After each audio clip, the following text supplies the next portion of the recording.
This next thing, we are going to get into Biden's State of the Union address. Did anybody see that? Did anybody see Biden's State of the Union address? I just want to come off. I know the big joke is that he made it through. Biden actually made it through the whole thing. I think,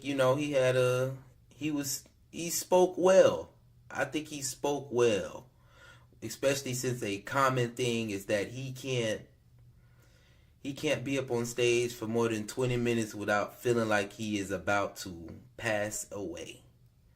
So him just being up there, I'm talking about besides the points that he hit on and talked about, he actually made it through the thing, which is a running joke on both sides of the party aspects. Let's get it real. It's on both sides of the party aspects. He made it through the thing. So I just want to get that out the way before we even start. That way it don't even have to be a talking point. I really want to get through the things that he talked about. But did anybody see that? If you didn't, we got Patrick Bet David, who's gonna come up here, and he gonna give us a little bit of, I guess, his reactions, but mainly just hit on the topics that Biden spoke about, and we can talk about them. State of the Union. For the people that are watching, if we were to kind of break it down on what were some of the things that were discussed, this is kind of what I took away from it. I'm curious to know what you guys think about purely issues. He talked about abortion, and he looked at the Supreme Court, and he's preaching at them. And did you guys notice how they were so, it's as if, is it 5-4 or is it 6-3? Which 6-3. It's 6-3 is what it is. But they were fully unified against the president. Mm-hmm. No, brother, we're on the same page here. We're not breaking. Not one Supreme Court went like this. Who voted for Roe v. Wade, which tells you, hey, we are unified. The Supreme Court was unified against the president. That was a very interesting dynamic for me to see yesterday. So he went after Roe v. Wade, get it. He's giving out messaging, women, and the red wave we were expecting last year didn't happen. He may be right in that area, but he is going after them. Next. All right, yeah. This is one of the things where I hate that we only have two parties. This is one of the things where I feel like having two parties sucks.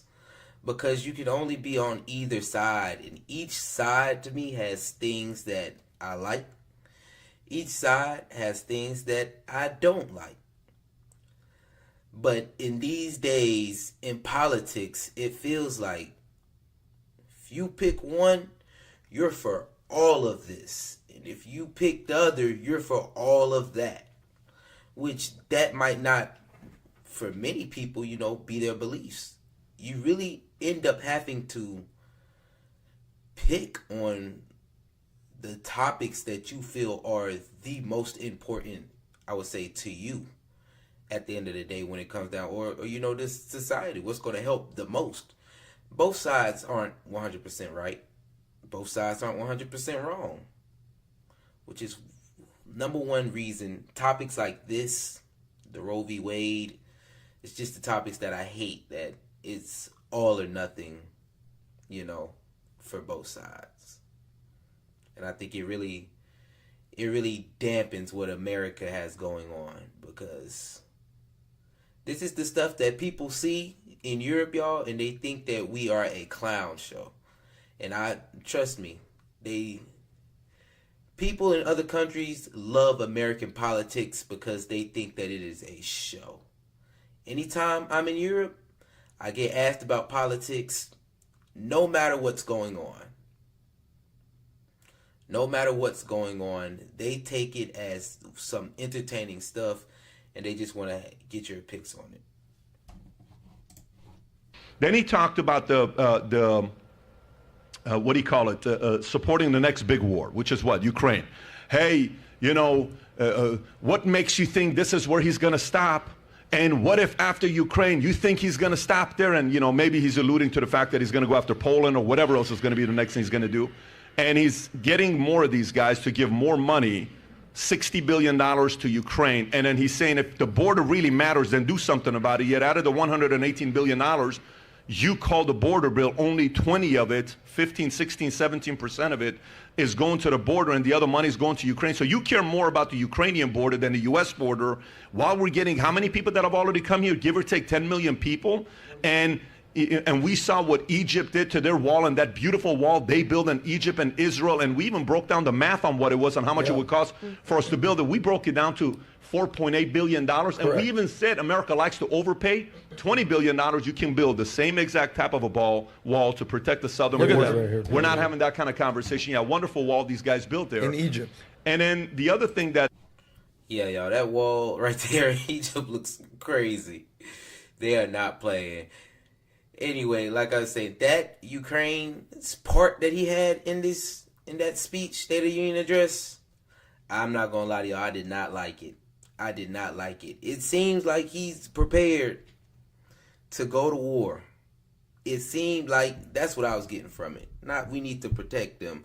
It's y'all need to get prepared. We about to go to war. That's what it just, that was kind of the feeling I was getting. I don't like it. I don't like that we are, like you said, giving a lot of money away, and our border is just, hey, y'all come on in. I would say directly, I don't feel it. But I feel like the people who are on that border, I think they definitely feel it. And I think when Texas and Florida started shipping them up north, those people are feeling it as well. Like in Chicago, like in New York. We're already dealing with our own problems right now. We got people eating cereal for dinner, y'all. We have people eating cereal for dinner, and our government is giving away money to Ukraine, giving away money to immigrants like crazy, when, especially to me, in my communities, we're not even doing the best. Giving money away to everything else other than what matters. Those people, yes, they need help, but we have to find better ways to help them. We need to find a better way to help them other than just shelling out millions, billions of dollars. When it's bad at home right now.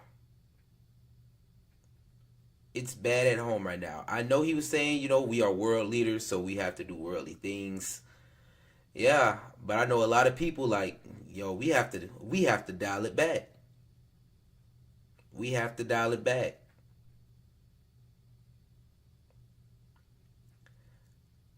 We may give weapons to Ukraine, but we're shelling out money to Ukraine. They ain't even pay off my student loan debt. And a lot of folks was mad about that. Yes, I wanted my student loan debt forgiven. Especially if they giving away money to Ukraine, crazy. Giving away money to immigrants, crazy. When they get here illegally. But you can't pay off my student loan debt. Yes, I can be upset. Yes, I am upset. And yeah, that border crisis is crazy.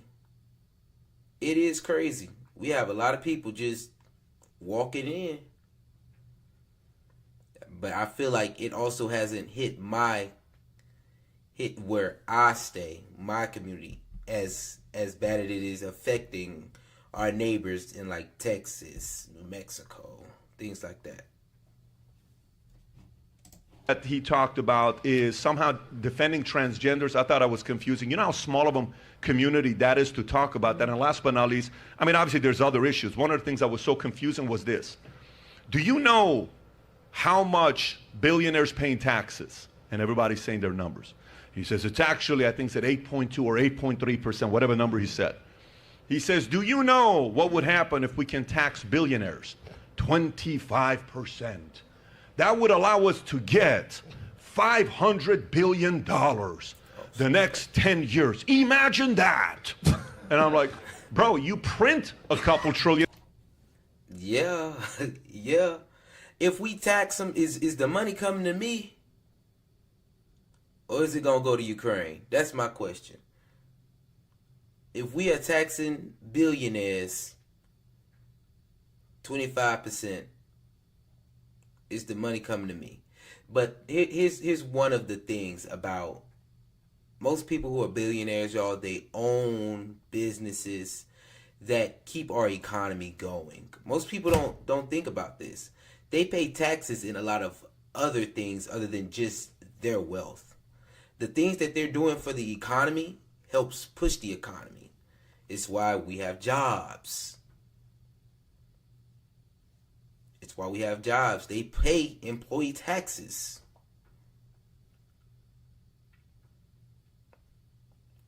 I don't know. We could tax them, give them a little less money. It's just I feel like it's going to trickle down to the little people anyway. Prices will just continue to go up anyway. Or they'll find more ways to not get taxed. They've been doing it anyway. They've already found millions of ways to not give away their money. And that's what I'm trying to figure out as well. I'm trying to pay less in taxes myself. Yes, I am. Yes, I am. And if I need to give something away, I want to choose what I'm doing with that money other than giving it to Ukraine. And, give my money away to something that matters to me. An issue that really matters to me. And hopefully I can start working on that sooner than later. Hopefully I can start working on that sooner than later. Because right now, the biggest thing I have to give out is this channel. Giving myself out like this. Money-wise, it's a little tough. It's a little tough. But what I can give away is myself, my thoughts, things like that. But us taxing the billionaires, I don't see it changing anything. I honestly don't see it changing anything. That's been a point for so long. Tax the rich, give to the poor. Since the beginning of time, that has been a point. It's been the same point. Going on and on and on and on. And they just figure out another way to not give that money away. You're going to spend it like this. What makes you think I want you taking money away from capitalists? First, show me. Here's how I would agree to that, by the way. Why don't you take the $34 trillion to $25 trillion? Then we'll agree to something like that. But if you don't even know how to control your spending, who the hell are you to tell us how we should control our spending? It's almost a little bit offensive to ask us to be able to do that. Right. Show us you know how to manage your finances. So I was a little bit annoyed by that. However, if you do think about it, what was that really about last night? To me, my interpretation, I may be wrong, call it out, I'm comfortable with it. My interpretation of last night was the fact that it was a tryout. It was almost like hey, Democrats, trust me, I'm your guy. Like, oh, this guy's got it, and he's gonna do it. So, and if it was a tryout, it still wasn't a good tryout for me. It still was not a good tryout for me. Not for him running as president again. No. I think, and I said this in this video somewhere. I tried to skim over it before it came up here. Yeah, Biden is not the one who, it just doesn't feel like Biden is the president who is actually doing things. Because we all think that he's just not up to, I wouldn't say up to the standard. He's not physically, or we think mentally as well, up to the task at this point. I do think if Democrats don't want Trump to win, it might need another candidate. Might need another candidate.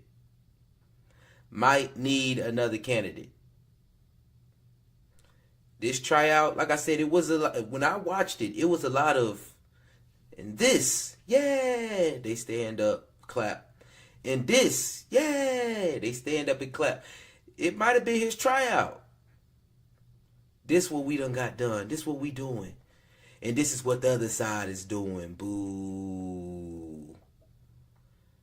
That's why you should have me as a president for 4 more years. And this is a part where I'll agree with Adam. I actually think he did better than people thought he was going to do because, again, the bar is so low. We were kind of like, okay, he stayed there for an hour. By the way, just so you guys know, record for the longest State of the Union, Clinton has the record for an hour and 28 minutes and 49 seconds. Nixon did the shortest in 29 minutes, 28 minutes. He came in, he says, I couldn't wait to get out. Guys, I'm out. Bye, out, right? I am not a crook. That's what we're doing. But so to me, it was more of that. And then so at the end, there's a scene where you're looking at Nancy Pelosi, and you're almost seeing tears in her eyes. I don't know if you saw that or not. And I'm not being sarcastic. I'm actually looking at her saying, and she kept saying, 4 more years, 4 more years, 4 more years. I do not want 4 more years of Biden, y'all. I do not want 4 more years of Biden. They need to get it. They need to get someone in there who we feel like is running the government. Do y'all feel like Biden is running the government? I don't. I know there are check and balances. There's not one person that actually runs the government. But it does not feel like the President of the United States is supposed to be the leader of the United States. Biden does not feel that way. Biden does not feel that way. This has been, I feel like, one of his best speeches, you know. He actually, I said this wasn't going to be a point, but he made it through. He made it through. And he did it, to me, with a lot of gumption and his diction. You know, he was held up high himself. It felt like he was held up high. It didn't feel like he was deteriorating up there on stage. Like, to me, normally when you see him, that's one of the things they talk about. It looks like he is deteriorating on stage. But overall, yeah, I think he did it. This was it was pretty good. It hit all his points that he wanted to hit. And he talked about, you know, how bad the other side is at the same time on certain topics that they did. But 4 more years of Biden, no. 4 more years of Biden to me is no. And I think the Democrats, I don't know if the top of the Democrats don't see that the middle class, I personally don't think the middle class likes Biden. I don't think the middle class has felt anything from Biden. At least me personally, I haven't gained anything from Biden. The only thing I see is a lot of immigrants. I see a lot of immigrants, and I know it's hurting. I like to say my community. They're not even focused on making the communities, to me, you know, any better, because they're so focused on giving millions of dollars away to immigration. Because they're just coming in. They're just coming in.